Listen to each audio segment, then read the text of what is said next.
নমস্কাৰ ছাত্ৰ ছাত্ৰীসকল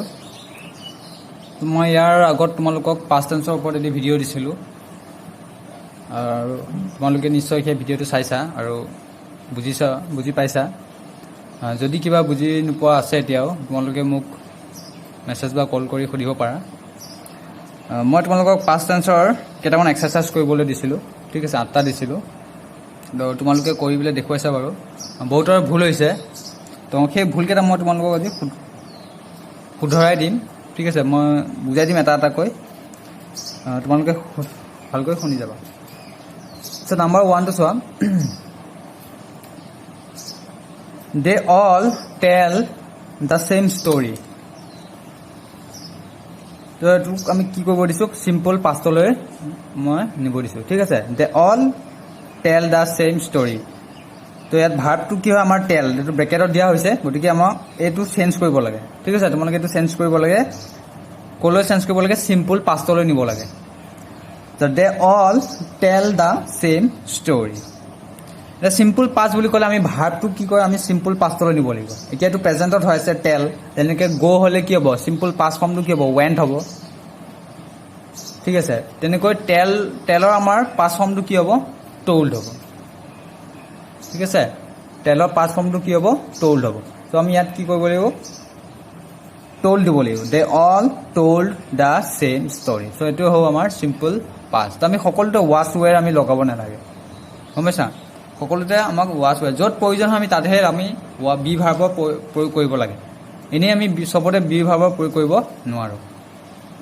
তো ইয়াত আমাক সিম্পল পাষ্টলৈ নিব দিছে আমি ভাৰ্বটো যিহেতু ব্ৰেকেটত দিয়া হৈছে সেই ভাৰ্বটো আমি সিম্পল পাষ্ট ফৰ্মত লিখিব লাগে গতিকে টেলটো আমি কি কৰিব লাগিব টল্ড কৰিব লাগিব ঠিক আছে মই এনচাৰটো তলত লিখি দিছোঁ তোমালোকে চাই যাবা তো এনচাৰটো মই লিখি দিছোঁ কি হ'ব টেলটো কি হৈ গ'ল আমাৰ টল্ড হৈ গ'ল so' they all told the same story কেৱল আমি ভাৰ্বটো চেঞ্জ কৰিব লাগে ঠিক আছে নাম্বাৰ 2 আছে many people run along the road কি কৈছে many people run along the road তো এই বাক্যটো আমি পাষ্ট কণ্টিনিউৱাছত লৈ যাব লাগে মই ব্ৰেকেটত লিখি দিছোঁ যে পাষ্ট কণ্টিনিউৱাছত লিখিব লাগে তো পাষ্ট কণ্টিনিউৱাছ বুলি ক'লে আমাৰ কি আহে আমি কি লগাব লাগিব ভাৰ্বত আই এন জি এইটো মনত ৰাখিবা কণ্টিনিউৱাছ বুলি ক'লে আমি কি কৰিব লাগিব ভাৰ্বত আই এন জি লগাব লাগিব তো ভাৰ্বটো আমাৰ ব্ৰেকেটত দিয়া হৈছে এইটো ইয়াত আমি কেৱল কি কৰিব লাগিব আই এন জি লগাব লাগিব এতিয়া তাৰ আগত আমি কি কৰিব লাগিব বি ভাৰ্ব পাষ্ট কণ্টিনিউৱাছৰ গঠনটো কি আছিলে প্ৰথমে আমি বি ভাৰ্ব লিখিব লাগিব ৱাজ আৰু ৱেৰ পাষ্ট টেন্স যিহেতু আমি পাষ্ট টেন্সৰ কথা কৈ আছোঁ চ' পাষ্ট টেন্সৰ বি ভাৰ্ব আমাৰ কি হয় ৱাজ আৰু ৱেৰ তো ৱাজ আৰু ৱেৰ লগাব লাগিব তাৰপিছতহে আমি ভাৰ্বত আই এন জি লগাব লাগিব এতিয়া আমি ৱাজ ৱেৰ বহাবলৈ হ'লে আমি প্ৰথমে ছাবজেক্টটো চাব লাগিব যে ছাবজেক্টটো কি বুজাইছে একবচন নে বহুবচন অৰ্থাৎ ছিংগুলাৰ নে প্লুৰেল তো ছাবজেক্টটো আমাৰ এইটো মেনি পিপল প্ৰথমে আমি এইটো উলিয়াব লাগিব whether it is singular or plural ঠিক আছে যে এইটো ছিংগুলাৰ হয় নে প্লুৰেল হয় অৰ্থাৎ একবচন হয় নে বহুবচন তাৰ পিছতহে আমি কি কৰিব হেল্পিং ভাৰ্বটো আমি ব্যৱহাৰ কৰিব লাগিব এতিয়া মেনি পিপল বুলি ক'লে কি হয় বহুত মানুহ মেনি মানে বহুত বুজাইছে ঠিক আছে বহুত মানুহৰ কথা কোৱা হৈছে গতিকে এইটো কি হ'ব বহুবচন হ'ব অৰ্থাৎ প্লুৰেল হ'ব তো বহুবচন হ'লে আমাৰ কি আহিব পাষ্ট টেন্সত ৱাজ আহিব নে ৱেৰ আহিব চ' আমাৰ কি আহিব ৱেৰ আহিব বহুবচন হ'লে আমাৰ ৱেৰ আৰু একবচন হ'লে ৱাজ এইটো মনত ৰাখিবা সদায় বহুবচন মানে হ'ল ৱেৰ আৰু একবচন মানে হ'ল ৱাজ তো যিহেতু ইয়াত আমাৰ ছাবজেক্টটো বহুবচন বুজাইছে তো ইয়াত আমাৰ কি আহিব ৱেৰ আহিব চ' মেনি পিপুল ৱেৰ তাৰপিছত আমাৰ যিটো ভাৰ্ব আছে তাত আমি কি কৰিব লাগিব আই এন জি লগাব লাগিব কাৰণ কণ্টিনিউৱাছ হয় কণ্টিনিউৱাছ মানে হ'ল আই এন জি অৰ্থাৎ কামটো চলি থকা বুজাইছিল so' many people were running along the road সেইটো হ'ব আমাৰ এনচাৰটো চ' many people were running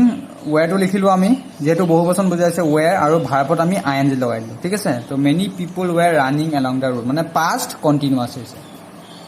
next number 3 he got off the bus while it move so' এইটো আমি আকৌ পাষ্ট কণ্টিনিউৱাছত লিখিব লাগিব অৰ্থাৎ আমি আকৌ ৱাজ ৱেৰ লগাই আমি ভাৰ্ব যিটো ভাৰ্ব আছে তাত আমি আই এন জি লগাব লাগিব তো ইয়াত কি কৈছে চোৱা হি got off the bus got off মানে তেওঁ বাছৰ পৰা নামিলে অৰ্থাৎ বা জঁপিয়াই দিলে ঠিক আছে জঁপিয়াই নামিলে বুলি ধৰা বাছৰ পৰা নামি দিছিল কেতিয়া নামি দিছিল যেতিয়া বাছখন চলি আছিল হোৱাইল ইট মুভ মানে বাছখন চলি থকাৰ অৱস্থাতেই তেওঁ কি কৰিছিল বাছৰ পৰা নামি দিছিল কাৰণ যেহেতু পাষ্ট কণ্টিনিউৱাছ বুলি কৈছে কামটো চলি থকা হ'ব লাগিব অৰ্থাৎ বাছখন কি কৰি আছিল চলি আছিল চ' মুভ মানে চলি থকাটো বুজায় তো বাছখন যেতিয়া চলি আছিল তেতিয়াই তেওঁ কি কৰিছিল বাছৰ পৰা নামি দিছিল হি got off the bus while it move এতিয়া পাষ্ট কণ্টিনিউছত লিখিব হ'লে আমি কি কৰিব লাগিব প্ৰথমে ৱাছ আৰু ৱেৰ বহাব লাগিব তাৰপিছত আমি ভাৰ্বত আইএনজি এতিয়া ইট আছে ইটৰ লগত কি আহিব ইটটো যিহেতু একবচন বুজাইছে চ' কি আহিব ৱাছ আহিব ইটৰ লগত কি হ'ব একবচন বুজালে ৱাছ হ'ব চ' ইট ৱাজ মুভত আমি কি কৰিব লাগিব আইএনজি লগাব লাগিব চ' আমি ইটো উঠাই পেলাই কি কৰিব লাগিব আইএনজি লগাব লাগিব চ' কি তেতিয়া কি হ'ব moving while it was moving so answer to while it was moving so to my answer he got off the bus while it ekobachon bujaise ami was disu tar pisot verbot ami ing lagaisu thik ase next ase number 4 when I reached the station the train start so ei bakyo to ami ki koribo lagibo past perfect ole nibo lagibo thik ase when I reached the station the past perfect ki hoy past perfect বাক্যবোৰত দুটা ভাগ থাকিব প্ৰথম ভাগত কি হৈছে চোৱা when I reached the station কমা আছে এটো এটা ভাগ আৰু এটা আছে the train start এটো এটা ভাগ সো ইয়াত দুটা খণ্ড আছে ঠিক আছে অৰ্থাৎ ইয়াত দুটা কাম হৈ আছে যে past perfect মানে হ'ল past perfect আমি কেতিয়া কম যেতিয়া দুটা কামৰ যিটো কাম আগতে হ'ব মনত ৰাখিবা দেই past perfect মানে হ'ল দুটা কাম হ'ব ইয়াত দুটা কাম হৈ আছে দুটা কামৰ যিটো কাম প্ৰথমে হ'ব সেইটো কাম আমি কি কৰিবলৈ past perfectত লিখিব লাগিব দুটা কামৰ যিটো কাম প্ৰথমে হ'ব সেই কামটো বা সেই বাক্যটোত আমি পাষ্ট পাৰফেক্ট লিখি বনাব লাগিব বা পাষ্ট পাৰফেক্টলৈ নিব লাগিব তাৰ পিছত যিটো কাম হ'ব সেইটো আমি সিম্পল পাষ্টত লিখিব লাগিব ঠিক আছে এতিয়া আমি ইয়াত চাই লওঁ প্ৰথম কাম কোনটো হৈছে when I reached the station when মানে মই যেতিয়া মই I মানে মই when I মানে মই যেতিয়া ষ্টেচন গৈ পাইছিলো বা ষ্টেচন গৈ পাইছিলো কি হ'ল the train start মানে ট্ৰেইনখন চলিল অথবা আৰম্ভ হৈ গ'ল বা ষ্টাৰ্ট হৈ গ'ল ঠিক আছে তো মই যেতিয়া ষ্টেচন পাইছিলো ট্ৰেইনখন কি হয় আগতে কি হয় ষ্টাৰ্ট হৈ গ'ল মানে তো প্ৰথমে কোনটো কাম হৈছে ট্ৰেইন এইটো কাম হৈছে মানে অৰ্থাৎ ট্ৰেইনখন প্ৰথমে ষ্টাৰ্ট হৈ গ'ল তাৰ পিছতে তেওঁ কি কৰিছে আহি ষ্টেচন আহি পাইছে অৰ্থাৎ ট্ৰেইনখন ষ্টাৰ্ট হোৱাৰ পাছতহে তেওঁ আহি পাইছে গতিকে এই বাক্যটো প্ৰথম নে হৈছে গতিকে এই বাক্যটো আমি কি কৰিব লাগিব পাষ্ট পাৰফেক্টলৈ নিব লাগিব তাৰ পিছতহে এই বাক্যটো হৈছে অৰ্থাৎ এই পাৰ্টটো হৈছে তো ইয়াত এই বাক্যটো আমি কি কৰিব লাগিব সিম্পল পাষ্টলৈ নিব লাগিব তো সিম্পল পাষ্টলৈ নিব হ'লে আমি কি কৰিব লাগিব ইয়াত যিটো ভাৰ্ব আছে ব্ৰেকেটত আছে যে ভাৰ্ব সেই তাত আমি কি কৰিব লাগিব ইডি লগাব লাগিব অৰ্থাৎ ৰিচ্ড হ'ব when I reached the station ইয়াত আমি কেৱল ইডি লগাম কাৰণ এইটো আমি সিম্পল পাষ্টলৈ নিব লাগিব যিহেতু এই কামটো পিছতহে হৈছে প্ৰথমে এই কামটো হৈছে গতিকে পিছত হোৱা কামটো আমি কি কৰিব লাগিব সিম্পল পাষ্টত লিখিব লাগিব অৰ্থাৎ ইডি লগাব লাগিব তাৰ পিছত যেটো কাম প্ৰথমে হৈছে আমি সেইটো কি কৰিব লাগিব পাষ্ট পাৰফেক্টলৈ নিব লাগিব অৰ্থাৎ হেড লগাব লাগিব পাষ্ট পাৰফেক্ট মানে কি হেড তো ইয়াত আমি কি কৰিম দা ট্ৰেইন হেডটো আমি ইয়াত লগাব লাগিব দা ট্ৰেইন হেড লগাব লাগিব দা ট্ৰেইন হেড আৰু যেটো ভাৰ্ব আছে সেইটো আমি পাষ্ট পাৰ্টিচিপল ফৰ্ম সদায় মনত ৰাখিবা পাষ্ট পাৰফেক্ট বা প্ৰেজেন্ট পাৰফেক্টৰ লগত যেটো ভাৰ্ব থাকিব সেইটো সদায় পাষ্ট পাৰ্টিচিপল ফৰ্ম অৰ্থাৎ থাৰ্ড ফৰ্মটো হ'ব লাগিব ইয়াত থাৰ্ড ফৰ্ম হ'ব কি ষ্টাৰ্টৰ থাৰ্ড ফৰ্ম কি হ'ব ষ্টাৰ্টেড হ'ব ইয়াত ইডি লগাব লাগিব started ED started the train had started ঠিক আছে এনেকৈ আমি পাষ্ট পাৰফেক্ট গঠন কৰোঁ নেক্সট আহিব 5-2 we walk to the station on foot এইটো সিম্পল পাষ্টত নিব দিছে মই কৈছিলোঁ এই আগত সিম্পল পাষ্ট আমি কি কৰিব লাগিব ভাৰ্বটো আমি পাষ্ট ফৰ্মত নিলেই হ'ব তো ইয়াত আমাৰ ভাৰ্বটো কি আছে ৱাক তো ৱাকটো আমি যদি সিম্পল পাষ্টলৈ নিওঁ কি হ'ব সিম্পল পাষ্টত আমি কেনেকৈ কৰিম ইডি লগাই দিম তো ৱাকৰ লগত ইডি লগাইলে কি হ'ব উই ৱাকড ডব্লিউ এ কে আমি ইডি লগাইলো we walked to the station on foot ঠিক আছে সিম্পল পাষ্ট হৈ গ'ল কেৱল আমি ইডি লগাই দিম নেক্সট নাম্বাৰ 6 চোৱা the Ahom kings rule in Assam before the English কাম এইটো কি ক'ব লাগিব পাষ্ট পাৰফেক্ট পাষ্ট পাৰফেক্ট যেতিয়া কৈছে ইয়াতো দুটা কাম হৈ আছে চোৱা প্ৰথম কাম কোনটো হৈছে the Ahom kings rule in Assam Ahom king অৰ্থাৎ আহোমৰ ৰজাই অসমত শাসন কৰিছিল ঠিক আছে এইটো এটা ভাগ হৈ আছে প্ৰথম পাৰ্ট হৈ গ'ল before the English chemo English মানে ব্ৰিটিছসকলৰ কথা কোৱা হৈছে বিফৰ দ্য ইংলিছ কাম অৰ্থাৎ ইংৰাজসকল অহাৰ আগতে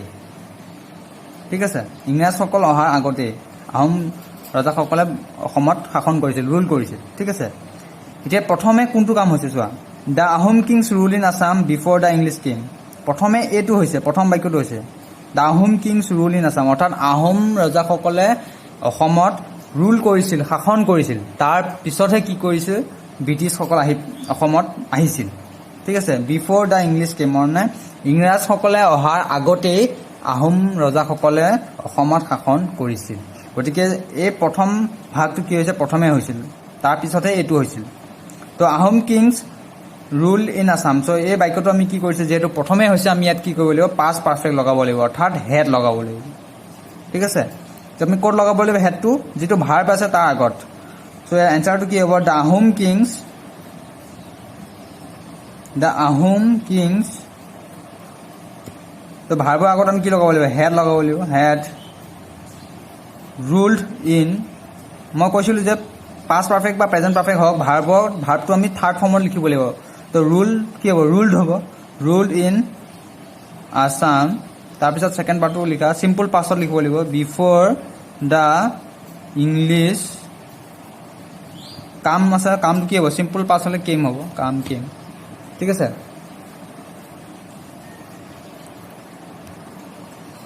নেক্সট আহিল number 7। He live in Calcutta for 2 years before he died. তো এই বাক্যটো আমি পাষ্ট পাৰফেক্ট কণ্টিনিউৱাছ, এবাৰ আমি কি হ'লে নিব দিছে, পাষ্ট পাৰফেক্ট কণ্টিনিউৱাছত লিখিব লাগিব। তো পাষ্ট পাৰফেক্ট কণ্টিনিউৱাছৰ গঠনটো কি আছিল, তোমালোকে মনত ৰাখিব লাগিব। পাষ্ট পাৰফেক্ট বুলি ক'লে কি আছিল, হেড আছিল, অকল হেড। কণ্টিনিউৱাছ বুলি কৈছে মানে হেডৰ লগত বিন আহিব, আৰু যিটো ভাৰ্ব আছে তাত কি আহিব, ING, অৰ্থাৎ হেড বিন আৰু ভাৰ্বত ING। ঠিক আছে, সেইটো আছিল আমাৰ গঠন। তো he live in Calcutta for 2 years before he died. তো এইটো আমি কি কৰিলোঁ, পাষ্ট পাৰফেক্ট কণ্টিনিউৱাছ লিখিব হ'লে আমি কি কৰিব লাগিব, হি পাষ্ট পাৰফেক্ট বুলি কৈছে হেড, তাৰমানে ভাৰ্বৰ আগত আমি কি কৰিব লাগিব, হেড লগাব লাগিব, হি হেড, আৰু ভাৰ্বটো কি কৰিব লাগিব, ING লগাব লাগিব ভাৰ্বত, যিহেতু কণ্টিনিউৱাছ বুলি কৈছে। কিন্তু পাষ্ট পাৰফেক্ট কণ্টিনিউৱাছ বুলি যিহেতু কৈছে, হেডৰ লগত কি আহিব, বিন আহিব, হি had bin, he had bin. অকল হেড থাকিলে পাষ্ট পাৰফেক্ট হ'ব, কিন্তু যেতিয়া পাষ্ট পাৰফেক্ট কণ্টিনিউৱাছ হ'ব, তিনিটা হ'ব, তেতিয়া আমি কি কৰিব লাগিব, বিন লগাব লাগিব, আৰু যিটো ভাৰ্ব আছে তাত আমি কি কৰিব লাগিব, ING লগাব লাগিব, অৰ্থাৎ ইটো উঠাই পেলাই আমি কি কৰিব লাগিব, ING। So' he had been living in Calcutta for 2 years before he died. বাকীখিনি লিখি দিয়া, বিফৰ হি ডাইড। ঠিক আছে, বুজি পাইছা? পাষ্ট পাৰফেক্ট কণ্টিনিউৱাছ মানে কি হয়, হেড, পাষ্ট পাৰফেক্ট মানে হেড, কণ্টিনিউৱাছ বুলি কোৱাৰ লগে লগে ইয়াত বিন আহি যাব, তাৰপিছত ভাৰ্বত যিটো ভাৰ্ব থাকিব সেইটো আমি ING লগাব লাগিব। তো 8 নম্বৰটো ছেইম হয়, ইট ৰেইন ফৰ 3 days, 3 দিন ধৰি বৰষুণ পৰি আছিল। ঠিক আছে, তো এইটো আমি কি কৰিব লাগিব, পাষ্ট পাৰফেক্ট কণ্টিনিউৱাছ ছেইম হ'ব, হেড লাগিব, বিন লাগিব, ভাৰ্বত ING। চ' ইট হ'ব, ভাৰ্বৰ আগত কি আহিব, হেড আহিব, পাৰফেক্ট কণ্টিনিউৱাছ বুলি কৈছে যিহেতু বিন আহিব, তাৰপিছত ভাৰ্বত কি আহিব, ING আহিব। So' it had been raining for 3 days। ঠিক আছে, চ' এনেকৈ আমি কি কৰিব লাগিব, পাষ্ট পাৰফেক্ট কণ্টিনিউৱাছ মনত থাকিব নহয়। যেতিয়া চিম্পল পাষ্ট কৰিব দিব, তোমালোকে কি কৰিবা, যিটো ব্ৰেকেটত যিটো ভাৰ্ব দিয়া থাকিব সেইটো তুমি চিম্পল পাষ্টলৈ লৈ যাবা, পাষ্ট ফৰ্মলৈ লৈ যাবা। পাষ্ট কণ্টিনিউৱাছ যেতিয়া থাকিব, পাষ্টৰ লগত যেতিয়া কণ্টিনিউৱাছ থাকিব, তেতিয়া কি কৰিবা, বি ভাৰ্ব লৈ আহিবা, পাষ্টৰ যি বি ভাৰ্ব আছে ৱাছ আৰু ৱেৰ, সেইটো লৈ আহিবা। তাৰপিছত যিটো ভাৰ্ব ব্ৰেকেটত দিয়া থাকিব তাত তোমালোকে ING লগাই দিবা। ঠিক আছে, তো পাষ্ট পাৰফেক্ট বুলি যেতিয়া ক'ব তেতিয়া অকল হেড আহিব, অকল হেড, আৰু ভাৰ্বটো সদায় পাষ্ট পাৰ্টিচিপল ফৰ্ম, অৰ্থাৎ থাৰ্ড ফৰ্মত লিখিবা। আৰু যেতিয়া পাষ্ট পাৰফেক্ট কণ্টিনিউৱাছ বুলি ক'ব, হেডটো আহিবই, তাৰ লগত কি কৰিব লাগিব, বিন লগাব লাগিব, আৰু যিটো ভাৰ্ব আছে সেইটো ING লগাব লাগিব। ঠিক আছে, তো এইটোৱে আছিল তোমাৰ এক্সাৰচাইজ। তোমালোকে বুজি পাইছা নিশ্চয়, তোমালোকে চাবা ভিডিঅ'টো ভালকৈ। যদি কিবা বুজি পোৱা নাই এতিয়াও মোক সুধিবা বাৰু। ঠিক আছে, ইমানেই আছিল ভিডিঅ'টো। আশা কৰোঁ তোমালোকে ঘৰত সকলোৱে প্ৰেক্টিছ কৰিবা, নিজে প্ৰেক্টিছ কৰিলেহে তোমালোকৰ মনত থাকিব আৰু বুজি পাবা। যিমান প্ৰেক্টিছ কৰিবা সিমান বুজি পাবা। আৰু প্ৰেক্টিছ যদি নকৰা, এনেই চাই পেলাই যদি থৈ দিয়া ভিডিঅ'টো, তেতিয়াহ'লে আৰু গ্ৰামাৰ কেতিয়াও নোৱাৰিবা। যেনেকৈ অংক, যেনেকৈ তোমালোকে প্ৰেক্টিছ নকৰিলে তোমালোকে অংক মনত নাথাকিব বা নোৱাৰিবাই কৰিবলৈ। গতিকে গ্ৰামাৰো ঠিক তেনেকুৱা, প্ৰেক্টিছ লাগিবই। তুমি ভিডিঅ'টো যেতিয়া চাবা, তোমালোকে যেতিয়া বুজিবা, নিজে এটা এক্সাৰচাইজ ল'বা গ্ৰামাৰ তোমালোকৰ গ্ৰামাৰ কিতাপ সকলোৰে আছে নিশ্চয় তো গ্ৰামাৰ কিতাপবোৰত তোমালোকে এক্সাৰচাইজ পাবা অসংখ্য এক্সাৰচাইজ আছে তোমালোকে ডেইলি 10টা হ'লেও কৰিবা প্ৰেজেণ্টৰ 10টা পাষ্টৰ 10টা এনেকৈ কৰি যাবা ফিউচাৰৰ 10টা ঠিক আছে এনেকৈ কৰিলেহে সদায় কৰিবা বেছি বেছি নালাগে 5টা 10টা কৰিবা প্ৰত্যেকটো ভাগৰে তেতিয়াহে তোমালোকে কি হ'ব মনত থাকিব ঠিক আছে ভিডিঅ'টো ইমানেই আছিল আশা কৰোঁ তোমালোক সকলোৱে প্ৰেক্টিছ কৰিবা আৰু যদি বুজি নোপোৱা মোক তোমালোকে কল বা মেছেজ কৰিবা ঠিক আছে নমস্কাৰ